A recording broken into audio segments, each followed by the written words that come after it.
Well, I guess so, yeah. The boxes, there are some boxes that just sound better before the input of the amp, and then there are other effects that sound better in a good effects loop of an amp, if your amp has one. If it doesn't have one, it's not an option.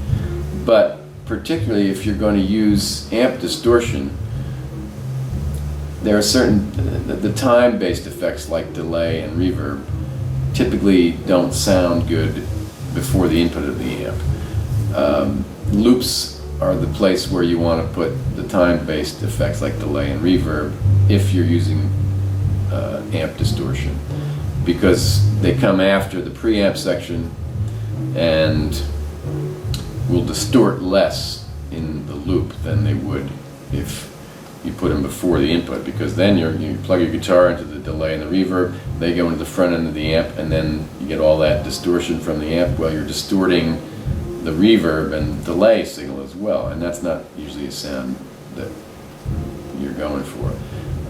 You want to add a clean delay and reverb to a dirty sound rather than dirtying up your reverb and delay sounds. So it's the order of effects is very important that way. I tend not to use a lot of boxes before the input of the amp, but I have often will have a boost pedal that will just give me more a quick way of getting more input to the amp, which might boost the level for a solo, or sometimes I'll use a box to, because some of the Fender guitars don't have as high an output as a Gibson guitar.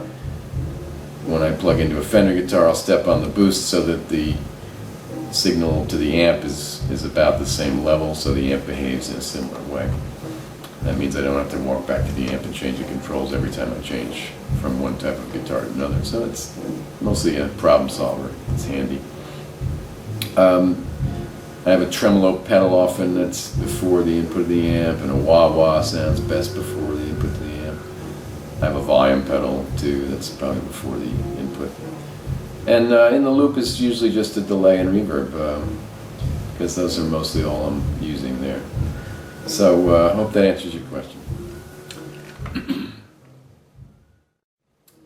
I would think that you set the amp up to coordinate with a specific guitar. No, in fact I don't. I use the same amp. I'm trying to find a good balance between flexibility of the gear, but also simplicity, because I find if things get too complicated, the rig gets too complicated, it distracts me from the music making. I like to know that I can get a few, my necessary trustworthy sounds, but I don't like option anxiety. I don't like to have to make too many choices. I like to be focusing on the music. And so I basically I use one amp per night. If you see two up on stage, it's because there's a spare in case something goes down, which we've had to use occasionally, but mostly it's just one amp. And as I said before, sometimes I'll have a pedal that will adjust the input level if the telly doesn't have quite as much oomph as the 336. I'll step on a boost pedal to get the level up to the right, to a similar level to the 336, so that the amp behaves about the same way. That seems to work fine for me, so I don't have to change the controls.